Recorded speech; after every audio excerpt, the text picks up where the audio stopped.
আমরা যখন ছোট ছিলাম তখন না ঠাকুমা, দিদা কি আরও নানান বয়স্ক মানুষদের কাছ থেকে কি আমাদের এমনি কানে এসেছে, আমরা শুনেছি, এরকম শুনেছি যে বেশিরভাগ লোকরা নিজের মানুষেরাই শত্রু হয়।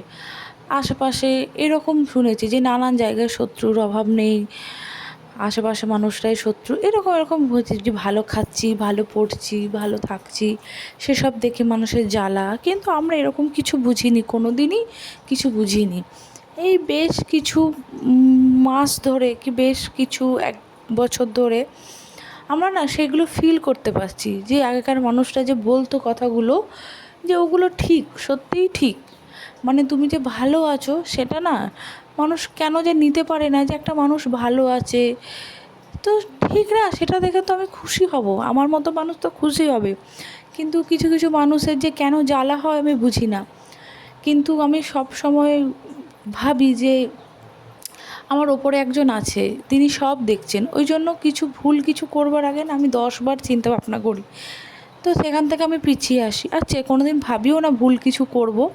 তো নিজের অজান্তে যদি কোনো দিন কিছু হয়ে যায়, কিছু তো আর করার থাকে না। তো যাই হোক না কেন, ওপরে একজন আছে, তিনি সব দেখছেন, তো যার যা করার করতেই পারে, কিন্তু সব বিচার কিন্তু ওপরে হবে। তো যাই হোক না কেন, ছাড়ো সেসব কথা। তো এখন আমি আজকে সকালে বসে গেছিলাম একটু চা মুড়ি নিয়ে। তো ছেলে বলেছিল একটু মুড়ি ভেজে দিতে, মুড়ি ভেজেও আমরা 3জন মিলে একটু চা মুড়ি খেয়ে নিলাম।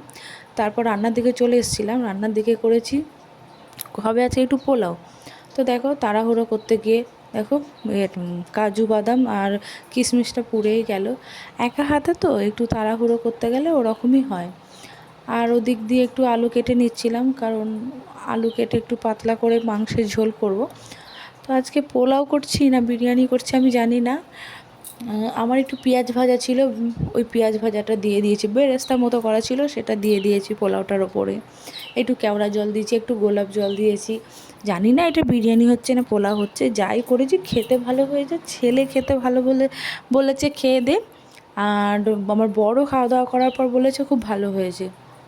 আর এদিকে আলু কাটাও আমার মোটামুটি কমপ্লিট হয়ে গেছে। দেখো আলুটাও ভাজতে বসিয়ে দেবো। আজকে আলুটা ছোট ছোট করেই কেটেছি, কারণ যেহেতু টাইম অনেক কম ছিল, তো ওই জন্য ছোটো ছোটো করে কেটে আলুটা ভাজতে বসিয়ে দেবো। আজকে কালকে যেহেতু একদম কষা করেছিলাম, আজকে ওই জন্য একটু পাতলা করে ঝোল করব। আমার না এখন এই কিছুদিন কোনো কোনো সময় পাতলা ঝোল খেতে ইচ্ছে করে, কোনো কোনো সময় মনে হয় আজকে কষা খাই। এক এক দিন এক এক রকমের ইচ্ছে করে। যেহেতু কালকে মনে হয়েছিল একটু কষা খাবো, কষা করেছিলাম, আর আজকে মনে হচ্ছে একটু পাতলা করে খাবো ঝোল, তাই আজকে পাতলা করে একটু ঝোল করব। তো মাংসের সব কিছু গুছিয়ে নিয়েছিলাম, আর এদিকে একটু শশাও কেটে নিয়েছিলাম, কারণ এইসব দিয়ে একটু শশা মানে স্যালাডের মতো করে একটু শশা খেলে না খুব ভালো লাগে শশা। আর আর পরে না আর খাওয়া হয় না একটুকুও শশা, তো এই খাবার সময় কেটে নিলে একদম খাওয়া হয়ে যায়। তো দেখো আমার মাংস হয়ে গেছে, জল দিয়ে দিলাম ঝোলের জন্য, ওই 10 মিনিট ফুটে গেলে তারপর নামিয়ে দেবো।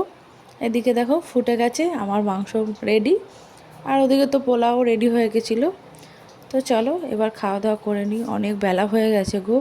ছেলেটার খিদে পেয়ে গেছে, ওই সকালবেলা ছেলে একটু মুড়ি খেয়েছে। তো চলো টাটা, সবাই ভালো থেকো, সুস্থ থেকো।